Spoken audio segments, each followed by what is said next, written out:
ನಿಮ್ಮ ಅಕ್ಕ ಹೇಗಿದ್ದಾರೆ? ಚೆನ್ನಾಗಿದ್ದಾರೆ. ಅಕ್ಕ ಬಾವ ಮಕ್ಕಳು ಕರ್ಕೊಂಡು ಟೂರ್ಗೆ ಹೋಗಿದ್ದಾರೆ.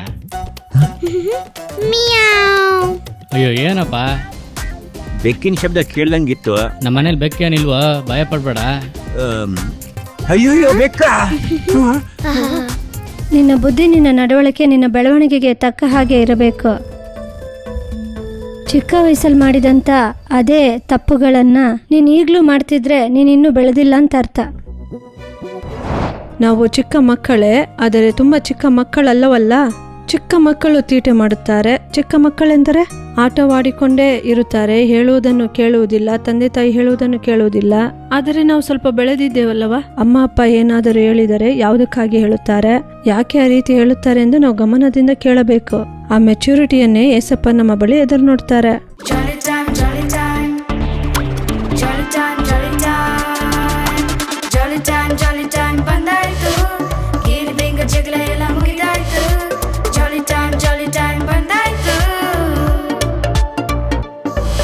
ಹಲೋ ಫ್ರೆಂಡ್ಸ್, ಮತ್ತೊಮ್ಮೆ ಈ ಜಾಲಿ ಟೈಮ್ ಪ್ರೋಗ್ರಾಮ್ನಲ್ಲಿ ನಿಮ್ಮೆಲ್ಲರನ್ನ ಸಂಧಿಸೋದು ನನಗೆ ಬಹಳ ಸಂತೋಷ. ಇವತ್ತು ಪ್ರೋಗ್ರಾಮ್ನಲ್ಲಿ ನಾವು ಏನು ತಿಳ್ಕೊಳ್ಳಲಿದ್ದೇವೆ ಅಂದ್ರೆ, ಅದನ್ನ ನಾನು ಹೇಳ್ತೀನಿ. ಇಲ್ಲ ಮಾಡಿ ತೋರಿಸ್ತೀನಿ. ಮಿಕ್ಕಿ ಯಾಕೆ ಈ ತರ ಮಾಡ್ತಿದ್ಯಾ? ನಮ್ಮ ಪ್ರೋಗ್ರಾಮ್ನ ಶೀರ್ಷಿಕೆ ನಡತೆಯಲ್ಲಿ ಬೆಳವಣಿಗೆ ತಾನೇ. ಇವಾಗ ನೋಡು, ನಾನು ಯಾವ ತರ ನಡೆಯುವಾಗ್ಲೇ ಬೆಳೆದ್ಬಿಟ್ಟೆ ನೋಡ್ದ. ಅಯ್ಯೋ, ನಡತೆಯಲ್ಲಿ ಬೆಳವಣಿಗೆ ಅಂದ್ರೆ ನಮ್ಮ ಕಾರ್ಯಗಳಲ್ಲಿ ಬೆಳವಣಿಗೆ ಅಂತ ಅರ್ಥ. ಓಹೋ, ಹೌದಾ? ಅಯ್ಯೋ ಛೇ. ಇವತ್ತು ನಾವು ನಡತೆಯಲ್ಲಿ ಬೆಳವಣಿಗೆ ಬಗ್ಗೆ ತಿಳ್ಕೊಳ್ಳಲಿದ್ದೇವೆ. ಈ ಕಾರ್ಯಕ್ರಮದ ಆರಂಭದಲ್ಲಿ ಒಂದು ಸ್ಟೋರಿಯನ್ನ ನೋಡೋಣ. ನೋಡೋಣ.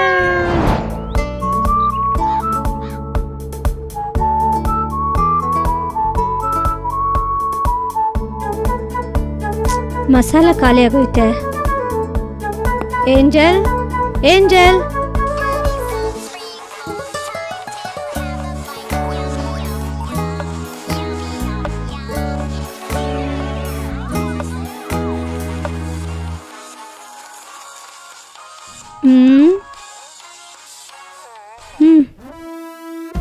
ಎಷ್ಟು ಸಲ ಕರೆದೆ ನಾನು ನಿನ್ನ? ಸ್ವಲ್ಪ ಹೊತ್ತು ಕಾಟ ನೋಡಕ್ ಬಿಡ್ತಲ್ಲ ನೀವು, ಯಾಕೆ ಕರೆದ್ರಿ? ಅಂಗಡಿಗೆ ಹೋಗ್ಬಾ. ಅಂಗಡಿಗ?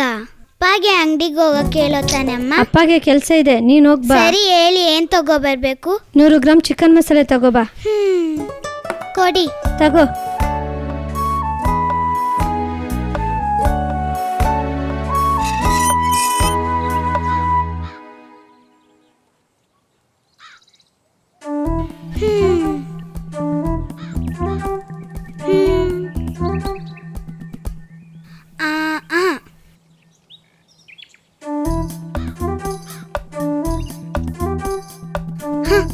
ಅಮ್ಮ, ಏನಾಯ್ತು? ಅಂಗಡಿಗೆ ಹೋಗದೆ ಬಂದಿದ್ಯಾ? ರೋಡಲ್ಲಿ ಒಂದು ಹಸು ನನ್ನ ಓಡಿಸ್ಕೊ ಬತ್ತಿದೆ ಅಮ್ಮ. ಸರಿ ಕೊಡು, ನಾನೇ ಹೋಗಿ ಬರ್ತೀನಿ. ಆಮೇಲೆ ನಾಳೆ ಈವ್ನಿಂಗ್ ನನ್ನ ಫ್ರೆಂಡ್ ರಾಜೇಶ್ ಬರ್ತೀನಿ ಅಂತ ಹೇಳಿದಾನೆ. ಡಿನ್ನರ್ ರೆಡಿ ಮಾಡಿ. ಸರಿ ರೀ.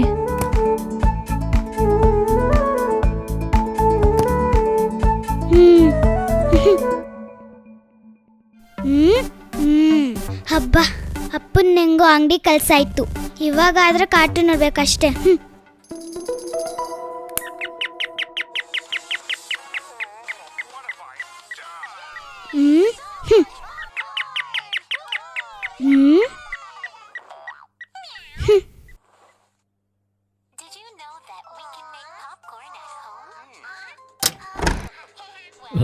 ಬಾ ರಾಜೇಶ್, ಹೇಗಿದೆಯೋ? ಚೆನ್ನಾಗಿದ್ದೀನಪ್ಪ. ಬನ್ನಿ ಅಣ್ಣ, ಚೆನ್ನಾಗಿದ್ದೀರಾ? ಚೆನ್ನಾಗಿದ್ದೀನಮ್ಮ, ಚೆನ್ನಾಗಿದ್ದೀನಿ. ಏನೋ ನೋಡ್ತಾ ಇದೀಯಾ? ನಿಮ್ಮ ಮನೇಲಿ ಬೆಕ್ಕಿಲ್ಲ ತಾನೇ? ಎಲ್ರೂ ನಾ ಇದೆಯಾ ಅಂತ ಕೇಳ್ತಾರೆ, ನೀನೇನೋ ಬೆಕ್ಕಿದ್ಯಾ ಅಂತ ಕೇಳ್ತಿದ್ಯಾ? ಅಯ್ಯೋ, ಬೆಕ್ಕಂದ್ರೆ ಭಯ ಅಪ್ಪ. ಅದೆಲ್ಲ ಏನಿಲ್ಲ, ಕುತ್ಕೋ ಬಾ. ಏಂಜಲ್, ಅಂಕಲ್ ಬಂದಿದ್ದಾರೆ ನೋಡು. ಬನ್ನಿ ಅಂಕಲ್. ಮೊದಲು ಎದ್ದು ನಿಂತ್ಕೊಂಡು ಕೇಳಮ್ಮ. ಅಯ್ಯೋ, ಎಷ್ಟು ದೊಡ್ಡವಳಾಗ್ಬಿಟ್ಟಿದ್ದಾಳೆ. ಚೆನ್ನಾಗಿದ್ಯಮ್ಮ? ಹಾ, ಚೆನ್ನಾಗಿದ್ದೀನಿ ಸರಿ ಅಂಕಲ್. ತಗೋಮ್ಮ, ನಿಂಗೆ ಅಂತ ಸ್ವೀಟು. Thanks uncle. ಸರಿ, ಒಳಗಡೆ ಹೋಗು. ನೀವು ಮಾತಾಡ್ತೀರಿ? ಹಾ ಸರಿ. ಅಪ್ಪ ಹೇಗಿದ್ದಾರಾ? ಚೆನ್ನಾಗಿದ್ದಾರೆ. ಇವಾಗ ತಾನೇ ತಮ್ಮನ ಮನೆಗೆ ಹೋಗಿದ್ದಾರೆ. ನಿಮ್ಮ ಅಕ್ಕ ಹೇಗಿದ್ದಾರೆ? ಚೆನ್ನಾಗಿದ್ದಾರೆ. ಅಕ್ಕ ಬಾವ ಮಕ್ಕಳು ಕರ್ಕೊಂಡು ಟೂರ್ಗೆ ಹೋಗಿದ್ದಾರೆ. ಏನ್ ರಾಜೇಶ್?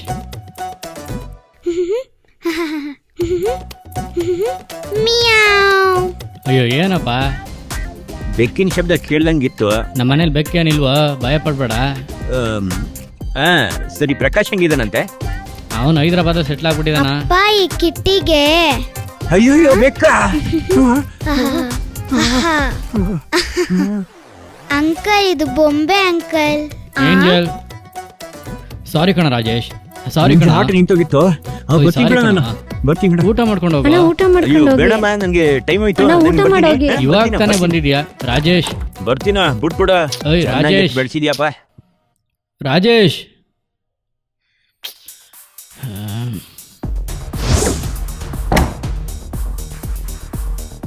ಛೇ, ಮನೆಗೆ ಬಂದವ್ರನ್ನ ಊಟ ಮಾಡ್ದಲ್ಲೇ ಹೋಗೋ ಥರ ಮಾಡ್ಬಿಟ್ಟಲ್ಲ. ನಿನ್ನ ಮಗಳು ನೀನು ಕೇಳೋದೇ ಇಲ್ವಾ? ತಪ್ಪು ಮಾಡಿದ್ರೆ ನನ್ನ ಮಗಳು, ಒಳ್ಳೇದು ಮಾಡಿದ್ರೆ ನಿಮ್ಮ ಮಗಳಾ? ಏನು ಮಗಳು, ಒಂಥರ ಕಾಟ ಆಗೋಗಿದೆ.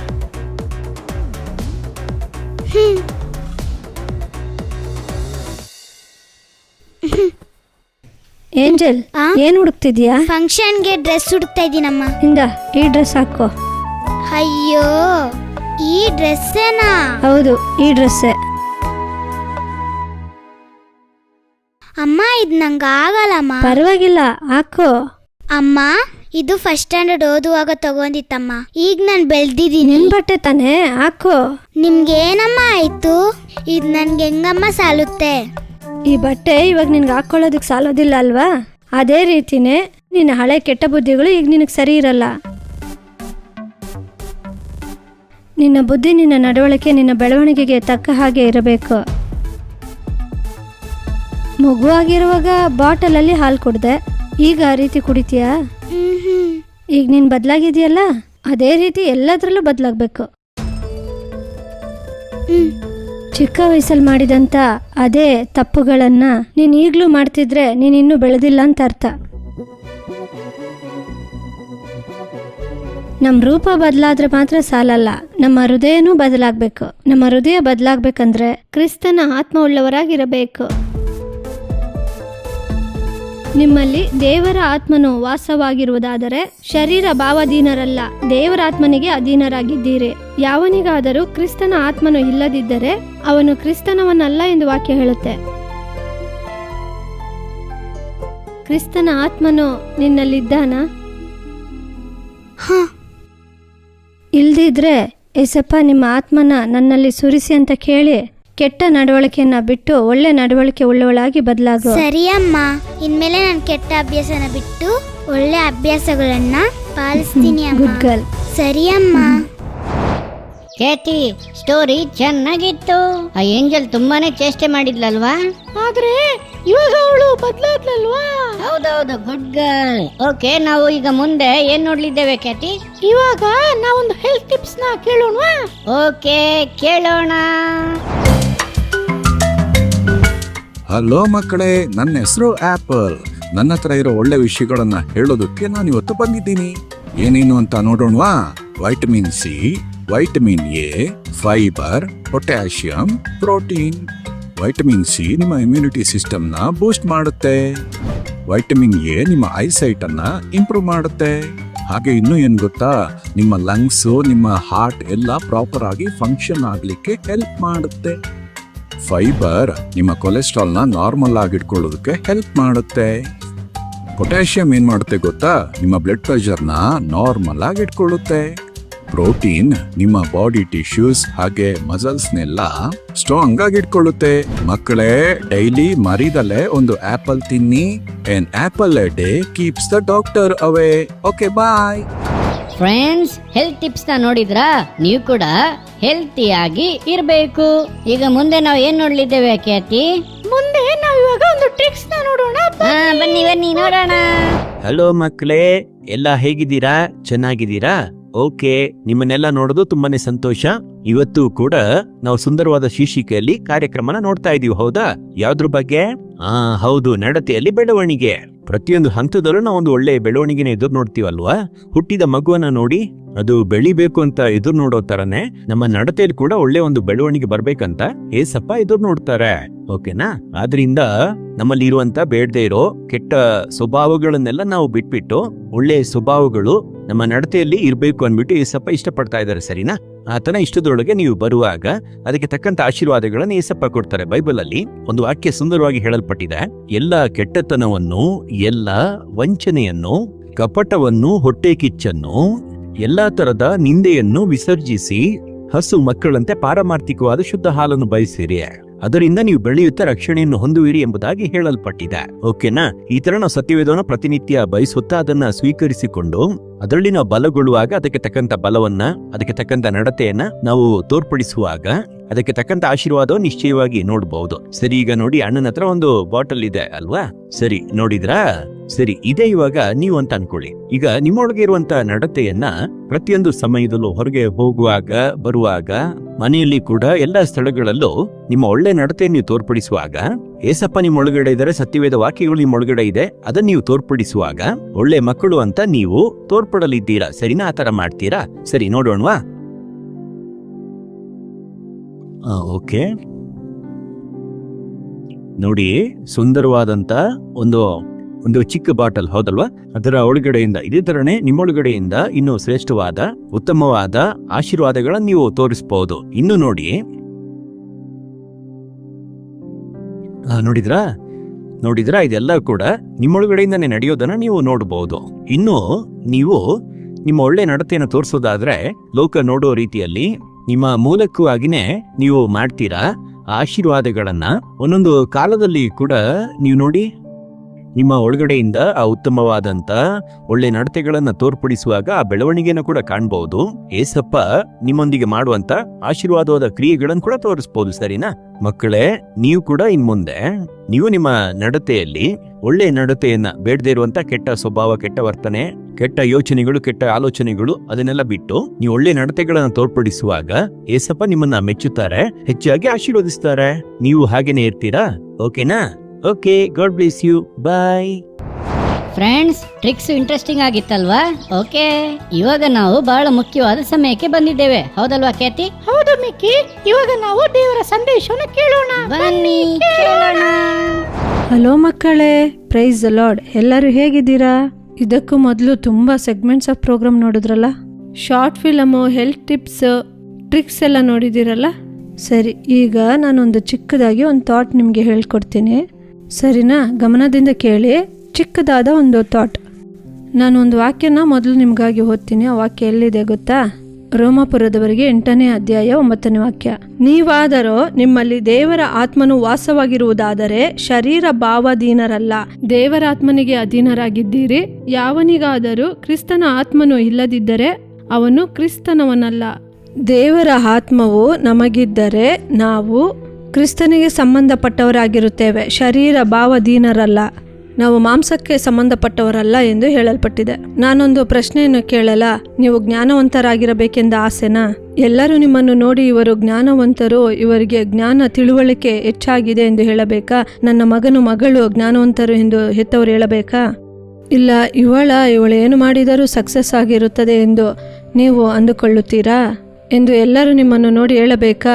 ಇಲ್ಲ, ಏಸಪ್ಪ ನಿಮಗೆ ಒಳ್ಳೆಯದನ್ನೇ ಮಾಡಬೇಕು, ಏಸಪ್ಪ ನಿಮಗೆ ಕೇಳಿದೆಲ್ಲ ಮಾಡಬೇಕು, ನೀವು ಕೇಳುವುದೆಲ್ಲ ಏಸಪ್ಪ ನಿಮಗೆ ಕೊಡಬೇಕೆಂದು ಯೋಚಿಸುತ್ತೀರಾ? ಇಲ್ಲ, ಮನುಷ್ಯರು ನಿಮಗೆ ಒಳ್ಳೆಯದನ್ನೇ ಮಾಡಬೇಕು, ಏನೇ ಮಾಡಿದರೂ ಒಳ್ಳೆಯದನ್ನೇ ಮಾಡಬೇಕು ಎಂದು ಯೋಚಿಸುತ್ತೀರಾ? ಇದಕ್ಕಾಗಿಯೇ ಒಂದು ಕಾರ್ಯವನ್ನು ನಿಮಗೆ ನಾನು ತಿಳಿಸುತ್ತೇನೆ, ಇದಕ್ಕಾಗಿಯೇ ಒಂದು ವಿಷಯವನ್ನು ನಾನು ನಿಮಗೆ ತಿಳಿಸುತ್ತೇನೆ.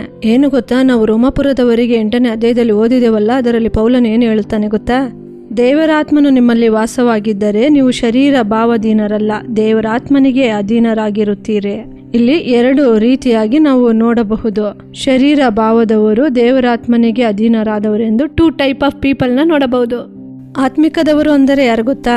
ನಾವು ಹೇಳುತ್ತೇವಲ್ಲವಾ, ಡೈಲಿ ಏಸಪ್ಪ ನಮ್ಮನ್ನ ಗೈಡ್ ಮಾಡಬೇಕು, ಎಲ್ಲ ಜಾಲಿ ಟೈಮಲ್ಲಿ ನಾವು ಹೇಳುತ್ತೇವಲ್ಲವಾ, ಏಸಪ್ಪನ ಹತ್ರ ಪ್ರಾರ್ಥನೆ ಮಾಡಿ, ಏಸಪ್ಪ ನಿಮಗೆ ಈ ಕಾರ್ಯ ಹೇಳಿಕೊಡಬೇಕು, ಇದನ್ನು ಈ ರೀತಿ ಗೈಡ್ ಮಾಡಬೇಕು ಎಂದು ಹೇಳಿಕೊಡುತ್ತೇವಲ್ಲವಾ. ಏಸಪ್ಪನ ಬಳಿ ಕೇಳಿದರೆ ಏಸಪ್ಪ ನಿಮಗೆ ಹೇಳಿಕೊಡುತ್ತಾರೆ. ಏಸಪ್ಪ ನಿಮಗೆ ಯಾವುದು ಸರಿ ಯಾವುದು ತಪ್ಪು ಎಂದು ಹೇಳಿಕೊಡುತ್ತಾರೆ. ಅವರೇ ಆತ್ಮಿಕದವರು. ಮಾಂಸಕ್ಕೆ ಸಂಬಂಧಪಟ್ಟವರು ಯಾರು ಗೊತ್ತಾ? ಯಾವುದು ಏಸಪ್ಪ ಹೇಳಿಕೊಡುವುದಿಲ್ಲ, ಎಲ್ಲವನ್ನೂ ಅವರ ಇಷ್ಟಕ್ಕೆ ಮಾಡುತ್ತಾ ಇರುತ್ತಾರೆ. ಅವರಿಗೆ ಏನು ಇಷ್ಟನೋ, ಏನೆಲ್ಲ ಅವರು ಮಾಡಬೇಕೆಂದು ಅವರಿಗೆ ಅನ್ನಿಸುತ್ತದೋ ಮಾಡುತ್ತಾರೆ. ನೀವು ಕೂಡ ಶಾರ್ಟ್ ಫಿಲಮಲ್ಲಿ ನೋಡಿದ್ದೀರಲ್ಲ, ಆ ಅಕ್ಕಗೆ ಏನೆಲ್ಲ ಮಾಡಬೇಕು ಅನ್ನಿಸುತ್ತದೋ ಅದನ್ನೆಲ್ಲ ಮಾಡುತ್ತಾ ಇದ್ದರು. ಅವರ ಮನೆಗೆ ಬಂದ ಗೆಸ್ಟಿಗೆ ಅವರು ವಿಧೇಯರಾಗಲಿಲ್ಲ, ಅವರನ್ನು ನೋಡಿ ನಗುತ್ತಾ ಇದ್ದರು. ಆ ಗೆಸ್ಟನ್ನು ಪರಿಹಾಸ್ಯ ಮಾಡುತ್ತಾ ಇದ್ದಾರಲ್ಲ, ಇವರೆಲ್ಲ ಶರೀರಕ್ಕೆ ಸಂಬಂಧಪಟ್ಟವರು, ಏಕೆಂದರೆ ಅವರು ಇಷ್ಟ ಬಂದ ರೀತಿ ಮಾಡುತ್ತಾ ಇರುತ್ತಾರೆ. ಆತ್ಮಿಕರಾದವರು ಏಸಪ್ಪ ಹೇಳುವುದನ್ನು ಕೇಳಿ ಹಾಗೆಯೇ ಮಾಡುತ್ತಾರೆ. ಆಗ ಏಸಪ್ಪ ನಿಮ್ಮ ಬಳಿ ಮಾತನಾಡಬೇಕೆಂದರೆ, ಏಸಪ್ಪ ನಿಮ್ಮ ಬಳಿ ಮಾತನಾಡಿದರೆ ಫಸ್ಟ್ ನಾನು ನಿಮಗೆ ಹೇಳಿದ್ದೇನಲ್ಲ, ನಿಮಗೆ ಜ್ಞಾನ ಸಿಕ್ಕುತ್ತದೆ. ನಂತರ ಮನುಷ್ಯರೆಲ್ಲ ನಿಮಗೆ ಒಳ್ಳೆಯದನ್ನು ಮಾಡಬೇಕೆಂದು ಯೋಚಿಸುತ್ತಾರೆ. ಮನುಷ್ಯರೆಲ್ಲ ನಿಮಗೆ ಒಳ್ಳೆಯದನ್ನೇ ಮಾಡುತ್ತಾರೆ. ನೀವು ಪ್ರಾರ್ಥಿಸುವಾಗೆಲ್ಲ ಏಸಪ್ಪ ನಿಮ್ಮ ಪಕ್ಕದಲ್ಲೇ ಇದ್ದು ನಿಮ್ಮ ಪ್ರಾರ್ಥನೆಯನ್ನು ಕೇಳುತ್ತಾರೆ. ಇದನ್ನೆಲ್ಲ ಆತ್ಮಿಕರಾದವರಿಗೆ, ಏಸಪ್ಪನ ಮಾತನ್ನು ಕೇಳುವವರಿಗೆ ಮಾತ್ರ ಮಾಡುತ್ತಾರೆ. ಆಗ ಆತ್ಮಿಕರಾದವರಾಗಿರಬೇಕೆಂದರೆ ಏನು ಮಾಡಬೇಕು?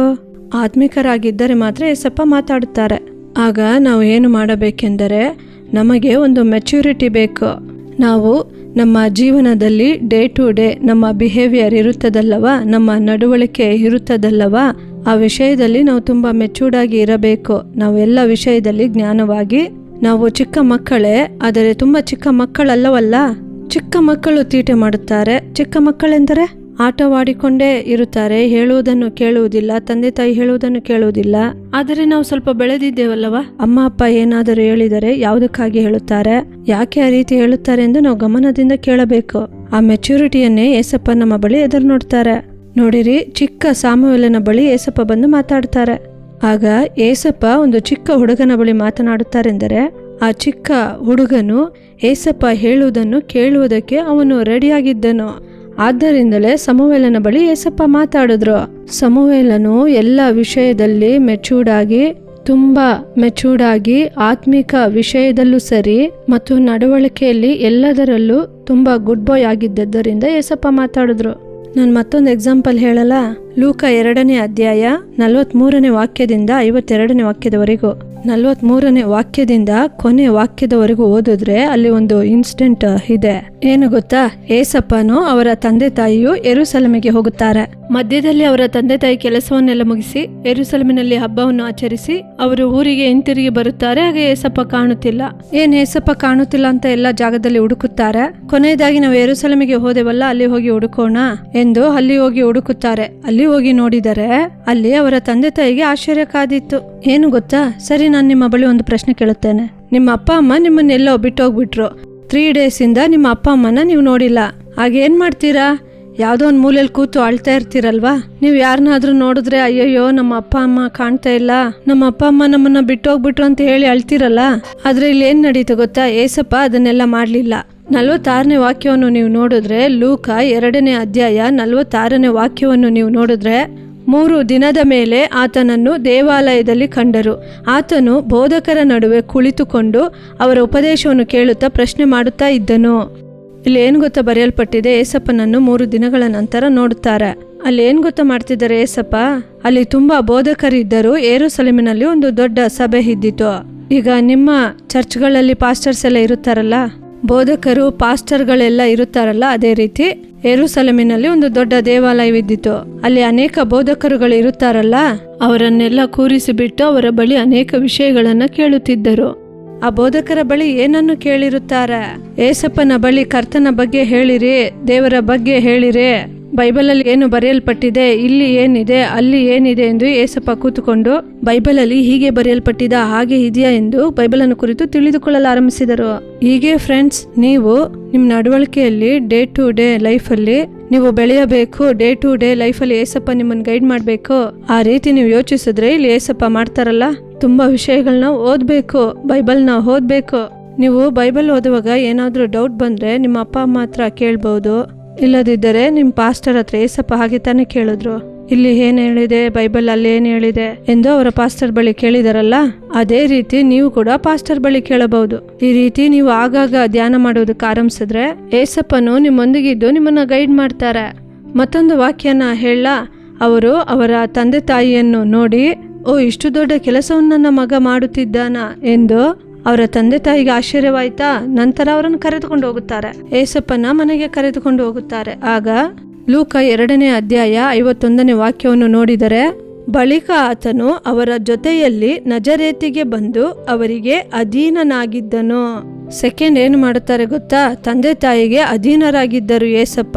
ಮೊದಲು ಆತನು ಏನು ಮಾಡಿದನು? ಬೈಬಲಲ್ಲಿ ಹೀಗೆ ಹೇಳಿದೆಯಾ, ಹಾಗೆ ಹೇಳಿದೆಯಾ ಎಂದು ವಿಚಾರಿಸಿ ಪ್ರಶ್ನೆ ಮಾಡಿ ಅನೇಕ ವಿಷಯಗಳನ್ನ ಕಲ್ತ್ಕೊಂಡ್ರು. ಎರಡನೇದಾಗಿ ಅವರ ತಂದೆ ತಾಯಿಗೆ ವಿಧೇಯತರಾಗಿದ್ದರು. ಈ ಎರಡು ಕಾರಣದಿಂದಲೇ ಅವರ ಡೇ ಟು ಡೇ ಲೈಫಲ್ಲಿ ಅವರು ತುಂಬ ಮೆಚೂರ್ಡ್ ಆಗಿದ್ದರು. ಡೇ ಟು ಡೇ ಲೈಫಲ್ಲಿ ಎಲ್ಲಾನ ಮಾಡಿದ್ರು. ಏಸಪ್ಪ ದೇವರೊಂದಿಗೆ ಇದ್ದರು. ಅದರಿಂದಲೇ ಕೊನೆಯ ವಾಕ್ಯ ಹೇಳುತ್ತೆ, ಏಸು ಜ್ಞಾನದಲ್ಲಿಯೂ ದೇಹ ಬಲದಲ್ಲಿಯೂ ವೃದ್ಧಿಯಾಗುತ್ತಾ ಬಂದನು. ಇದಲ್ಲದೆ ದೇವರ ಮತ್ತು ಮನುಷ್ಯರ ದಯೆಯು ಆತನ ಮೇಲೆ ಹೆಚ್ಚಾಗುತ್ತಾ ಬಂದಿತು. ನಾನು ಮೊದಲೇ ಹೇಳಿದೆನಲ್ಲ, ನಿಮಗೆ ಜ್ಞಾನ ಬೇಕಾ? ನೀವು ಕೇಳೋದೆಲ್ಲ ಏಸಪ್ಪ ನಿಮಗೆ ಮಾಡಬೇಕಾ? ಮನುಷ್ಯರು ಒಳ್ಳೆಯದನ್ನೇ ಮಾಡಬೇಕಾ? ಇದೆಲ್ಲ ನಿಮಗೆ ನಡೆಯಬೇಕೆಂದರೆ ನೀವು ಏಸಪ್ಪನ ಫಾಲೋ ಮಾಡಬೇಕು, ತಂದೆ ತಾಯಿಗೆ ವಿಧೇಯರಾಗಬೇಕು. ಎರಡನೇದಾಗಿ ಏನ್ ಮಾಡಬೇಕು? ಬೈಬಲ್ ಓದಬೇಕು, ಅಧಿಕವಾಗಿ ಧ್ಯಾನ ಮಾಡಬೇಕು. ಆಗಲೇ ನಿಮ್ಮ ಅನುದಿನದ ಲೈಫಲ್ಲಿ ಕ್ಯಾರೆಕ್ಟರ್ ಬದಲಾಗುತ್ತೆ. ಏಸಪ್ಪ ನಿಮ್ಮ ಜೊತೆಲೇ ಇರುತ್ತಾರೆ. ಡೇ ಟು ಡೇ ಲೈಫಲ್ಲಿ ನೀವು ಮೆಚೂರ್ಡ್ ಆಗಿರ್ತೀರಾ. ಏಸಪ್ಪ ನಿಮ್ಮೊಂದಿಗೆ ಮಾತಾಡ್ತಾರೆ. ಸರಿನಾ? ಪ್ರಾರ್ಥಿಸೋಣವಾ? ಎಲ್ಲರೂ ಕಣ್ಮುಚ್ಚಿ ನಾವು ಪ್ರಾರ್ಥಿಸೋಣ. ನೀವು ಏಸಪ್ಪನ ಬಳಿ ಹೇಳಿರಿ, ಏಸಪ್ಪ ಇನ್ಮೇಲೆ ನಾನು ಚೆನ್ನಾಗಿ ಬೈಬಲ್ ಓದ್ತೇನೆ, ನನ್ನ ತಂದೆ ತಾಯಿಗೆ ವಿಧೇಯರಾಗಿರುತ್ತೇವೆ, ನಾನು ನನ್ನ ಡೇ ಟು ಡೇ ಲೈಫಲ್ಲಿ ಮೆಚೂರ್ಡ್ ಆಗಿರಬೇಕು, ಒಂದೊಂದು ದಿನವೂ ನೀವು ನನ್ನ ಜೊತೆ ಇರಿ ಎಂದು ಕೇಳಿರಿ. ನಾವು ಪ್ರಾರ್ಥಿಸೋಣವಾ? ಎಲ್ಲ ಕಣ್ಮುಚ್ಚಿರಿ, ಪ್ರಾರ್ಥಿಸೋಣ. ಪ್ರೀತಿ ಉಳ್ಳ ತಂದೆಯೇ, ಅಪ್ಪ, ಈ ಮಕ್ಕಳು ಒಬ್ಬೊಬ್ಬರು ಒಪ್ಪಿಸಿಕೊಟ್ಟು ಪ್ರಾರ್ಥಿಸಿದ್ದಾರಪ್ಪ. ಅಪ್ಪ ದೇವರೇ, ನೀವು ಅವರೊಂದಿಗೆ ಇರಿ. ಅವರು ಬೈಬಲ್ ಓದುತ್ತೇವೆ ಎಂದು ಒಪ್ಪಿಸಿಕೊಟ್ಟಿದ್ದಾರೆ ದೇವರೇ. ಅಪ್ಪ, ಅವರು ಬೈಬಲ್ ಓದುವ ಸಮಯದಲ್ಲಿ ಒಂದೊಂದನ್ನು ಅವರಿಗೆ ಹೇಳಿಕೊಟ್ಟು ನೀವು ನಡೆಸಿರಿ ದೇವರೇ. ಅವರ ತಂದೆ ತಾಯಿಗೆ ವಿಧೇಯರಾಗುತ್ತೇವೆ ಎಂದು ಒಪ್ಪಿಸಿಕೊಟ್ಟಿದ್ದಾರಪ್ಪ. ಅವರು ಒಪ್ಪಿಸಿಕೊಟ್ಟಿರುವುದನ್ನು ನೀವು ಘನಪಡಿಸಿರಿ ದೇವರೇ. ಅವರು ವಿಧೇಯರಾಗುವುದಕ್ಕೆ ನೀವು ಅವರಿಗೆ ಸಹಾಯ ಮಾಡಿರಿ ಅಪ್ಪ. ಈ ಎರಡು ಕಾರ್ಯಗಳನ್ನು ಮಾಡಲು ಅವರು ಒಪ್ಪಿಸಿಕೊಟ್ಟಿದ್ದಾರಪ್ಪ. ಆದ್ದರಿಂದ ಅಪ್ಪ, ಅವರ ಡೇ ಟು ಡೇ ಲೈಫಲ್ಲಿ ನೀವು ಅವರೊಂದಿಗೆ ಇರಿ, ಒಂದೊಂದು ಕಾರ್ಯಗಳನ್ನು ಹೇಳಿಕೊಡಿರಿ ಅಪ್ಪ. ಅವರು ಜ್ಞಾನದಲ್ಲಿ, ನಿಮ್ಮ ಕರುಣೆಯಲ್ಲಿ, ಮನುಷ್ಯರ ದಯೆಯಲ್ಲಿ ಎಲ್ಲದರಲ್ಲೂ ವೃದ್ಧಿಯಾಗಿರಬೇಕಪ್ಪ.